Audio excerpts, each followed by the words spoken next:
അത് വേണം. ഫോട്ടോ പിടിക്ക്.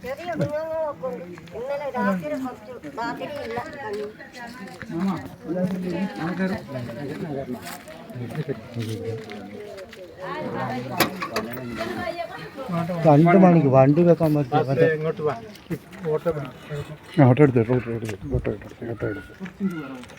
ഇത് എടവക പഞ്ചായത്തിലെ വീട്ടിച്ചാലിലെ സംഭവമാണ്.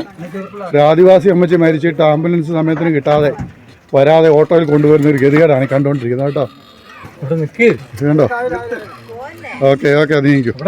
ആ പൊക്കോട്ടെ പൊക്കോട്ടെ പൊക്കോട്ടെ ഒരു പൊക്കോട്ടെ. മരിച്ചാൽ കൊണ്ടുപോകാൻ, മരിച്ചാൽ കൊണ്ടുപോകാൻ, മരിച്ചാൽ കൊണ്ടുപോകാൻ, മരിച്ചാൽ കൊണ്ടുപോകാൻ, ആംബുലൻസും ഇല്ലാതായി, ആംബുലൻസും ഇല്ലാതായി, ആംബുലൻസും ഇല്ലാതായി.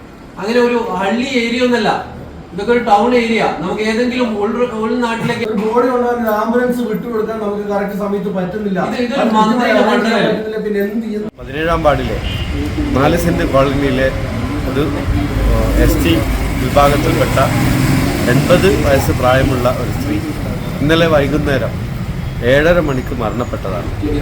ഇന്ന് രാവിലെ ബന്ധപ്പെട്ട മെമ്പറും ഉത്തരവാദപ്പെട്ട ഡിപ്പാർട്ട്മെൻറ്റ് ഉദ്യോഗസ്ഥന്മാരെ വിവരം അറിയിച്ചു.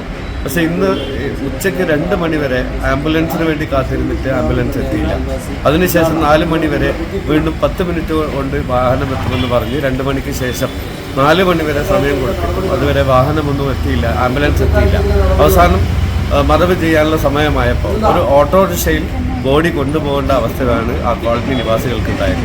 ആ സമയത്താണ് പഞ്ചായത്തിൽ ഞങ്ങളൊക്കെ ഈ വിവരം അറിയുന്നത്. ഡിപ്പാർട്ട്മെൻറ്റിൽ ഇത്തരം നിരുത്തരവാദപരമായ പ്രവർത്തനം നടക്കുക എന്നുള്ളത് ഒരു നോർത്ത് ഇന്ത്യയിലെ സംഭവ വികാസങ്ങളോട് തുല്യമാണ്. ഈ മാനന്തവാടി നിയോജക മണ്ഡലം നമ്മുടെ ട്രൈബൽ മിനിസ്റ്റർ അടക്കമുള്ള ആളുകളുടെ നിയന്ത്രണത്തിലുള്ള പ്രദേശമാണ്. ട്രൈബൽ മിനിസ്റ്റർ അടക്കമുള്ള ആളുകൾ ഉള്ള ഒരു കോൺസ്റ്റിറ്റ്യുവൻസിയാണ്. പക്ഷേ ഇതുവരെ ഇത്തരമൊരു കാര്യത്തിന് ഒരു യുക്തമായ തീരുമാനം അല്ലെങ്കിൽ യുക്തമായ നടപടി ഉണ്ടാക്കാൻ കഴിഞ്ഞില്ലെങ്കിൽ ഈ ഡിപ്പാർട്ട്മെൻറ്റ് ചെയ്ത അനാസ്ഥക്ക് ആരാണോ ഉത്തരവാദികൾ അവർക്കെതിരെ അന്വേഷിച്ച് നടപടി സ്വീകരിക്കണമെന്ന് ആവശ്യപ്പെട്ടുകൊണ്ടാണ് ഞങ്ങൾ ഈ ഓഫീസിലെത്തിയത്. കോളനിയിൽ 17-ാം വാർഡിലെ 4 സെന്റ് കോളനിയിൽ ഇന്നലെ വൈകുന്നേരം ചുണ്ടമ്മ എന്ന ഒരു 73 വയസ്സുള്ള ഒരു സ്ത്രീ മരിച്ചിട്ട് അന്നേരം ആ സമയത്ത് ഇവിടെ ഈ ട്രൈബൽ വകുപ്പിൻ്റെ ഉദ്യോഗസ്ഥന്മാരെ അറിയിച്ചതാണ്, ഉത്തരവാദിത്തപ്പെട്ടവരെ ആളുകളെ അറിയിച്ചതാണ് ആംബുലൻസ് ശ്മശാനത്തിലേക്ക് ബോഡി നീക്കുന്നതിന് ആംബുലൻസിന് വേണ്ടിയിട്ട്. പക്ഷേ ഇന്ന് വൈകുന്നേരം 4 മണി വരെ ആംബുലൻസ് വിട്ടുകൊടുക്കാൻ തയ്യാറാവാത്തതിനാൽ ആ വീട്ടുകാർ ആ മൃതദേഹം ഓട്ടോറിക്ഷയിലാണ് കൊണ്ടുപോകേണ്ടി വന്നത്. ഉത്തരേന്ത്യയെ നാണിപ്പിക്കുന്ന വിധമാണ് നമ്മുടെ SC/ST മന്ത്രിയുള്ളൊരു മണ്ഡലമായ മാനന്തവാടിയിൽ സംഭവിച്ചിട്ടുള്ളത്. അതുകൊണ്ട് ഇതിന് ഈ കാര്യത്തിൽ കുറ്റക്കാരായ ആളുകൾക്കെതിരെ നടപടിയെടുക്കണമെന്നാണ് ഞങ്ങൾക്ക് ആവശ്യപ്പെടാനുള്ളത്. മരിച്ചാൽ കൊണ്ടുപോകാൻ, മരിച്ചാൽ കൊണ്ടുപോകാൻ, മരിച്ചാൽ കൊണ്ടുപോകാൻ, മരിച്ചാൽ കൊണ്ടുപോകാൻ, ആംബുലൻസും ഇല്ലാതായി, ആംബുലൻസും ഇല്ലാതായി. ഹലോ മിസ്റ്റർ ഓയാക്കേളോ, നിങ്ങളെ മൂക്കിൻ തുമ്പത്ത്, നിങ്ങളെ മൂക്കിൻ തുമ്പത്ത്, നിങ്ങളെ മൂക്കിൻ തുമ്പത്ത്, നിങ്ങളെ മൂക്കിൻ തുമ്പത്ത് മരിച്ചു വീണ സദരിയെ.